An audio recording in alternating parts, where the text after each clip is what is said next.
Bonjour les amis, on va parler aujourd'hui de la remise en végétation des géraniums. On avait des géraniums l'année dernière, on les a mis hors gel pendant l'hiver, tous ensemble dans des pots. Et là, ils sont un peu, vous voyez, un peu des... Alors là, il va falloir les couper. Je voudrais vous donner une petite précision quand même. On va tailler avec le sécateur, mais le sécateur, il va falloir l'oublier un petit peu. Parce que depuis le 15 mars, c'est-à-dire depuis hier, depuis ce matin, la Ligue de la protection des oiseaux nous demande de ne plus tailler entre aujourd'hui et la fin août. Parce que les oiseaux, ils ont besoin d'avoir un repère, de pouvoir se protéger. Sachez qu'en même temps, ce sont d'excellents alliés pour nous au potager. C'est eux qui font un peu le nettoyage des chenilles, des insectes. Donc c'est une bonne chose d'avoir les oiseaux comme collaborateurs. Une petite précision, si vous pouvez mettre un petit espace avec de l'eau, parce que les oiseaux viennent s'y abreuver, bien sûr, mais en même temps, ils font leurs ablutions. Donc une petite cuvette avec de l'eau, pas trop près du sol, parce que c'est pas la peine d'attirer les chats, qui sont eux, par contre, les ennemis des oiseaux.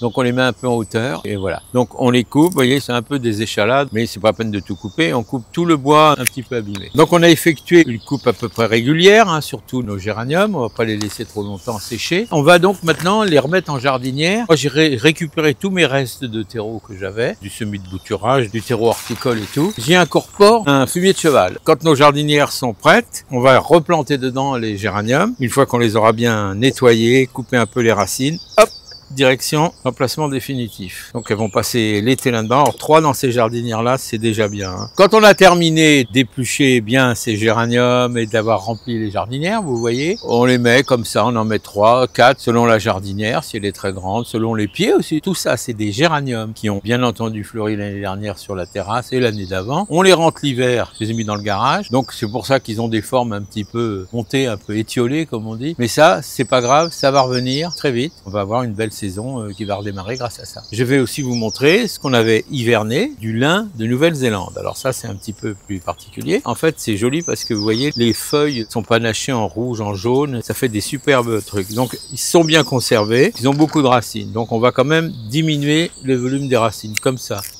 On va diminuer ça, si on a des potées. Avec le même terreau d'ailleurs, ça c'est tout à fait faisable. On va faire des potées comme ça pour se faire des belles garnitures tout l'été.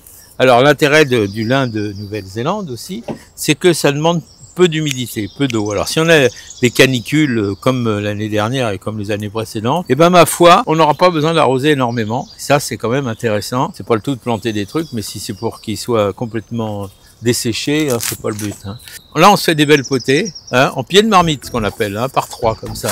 Et là, on va avoir des superbes potées. Je vous souhaite d'en faire autant, je vous souhaite du courage et je vous dis, allez nous voir aussi sur TikTok, parce que nous sommes aussi sur TikTok. Et puis, si vous voulez être informé de la suite sur YouTube, comme là, eh bien, sonnez la cloche.